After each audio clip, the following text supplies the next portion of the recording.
In the world of competitive Dota, North American players are few and far between, and many have yet to reach their potential.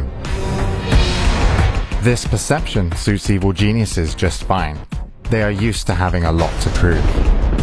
I think just because we are North American, people seem to undermine us because of the past results. So it's actually a good opportunity for North Americans to just burst into the scene.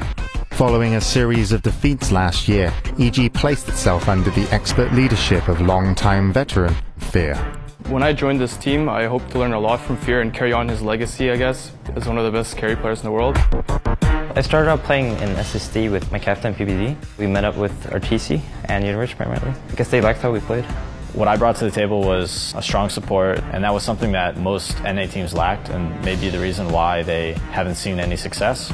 The new squad exploded onto the scene in 2014, claiming victory after victory and an invite to this year's tournament. Then, the unthinkable happened. Fear was lost to an injury.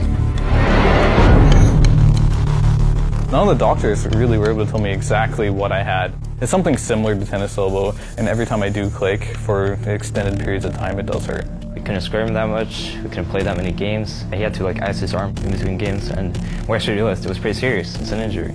Following a difficult search, evil geniuses chose Mason to take Fear's place. We found Mason when he was playing with us in NEL games and stuff like that. He just started ringing when Fear couldn't play for us, and he fit the team, so. Fear was the team. Fear's experience really helped them. So when I came on board, things were a little rough at the start, but kind of picked it up. But while Mason is certainly talented, he is relatively inexperienced. It was decided that Fear would stay on as coach to lend his knowledge and experience to the recovering squad. Even though he's not on this team, he still helps us a lot. That's a good alternative for me because I can still be competitive with the teams as well. The team's biggest obstacle is probably our lack of experience. Mason is inexperienced in LANs. That's something I definitely am going to have to adjust to. There's no place like TI that puts on the same pressure. I think it's a confidence thing. We're definitely confident in him. And I think nerves will kind of work themselves out. Well, winning this year means a lot to me.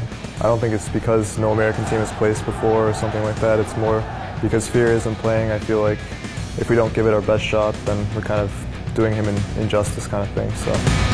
The new roster picked up where the old left off, continuing the winning streak and even defeating several teams that they could face at the International. Few teams recover from a loss of a player, but the new EG has proven that it is up to the challenge. Going into TI, I think that we are probably one of the best 3 teams in the world. We're kind of like the new American generation, I guess. This international will definitely be the year for EG. We just play to win. It's that simple. But can they prove themselves worthy of the Aegis of Champions?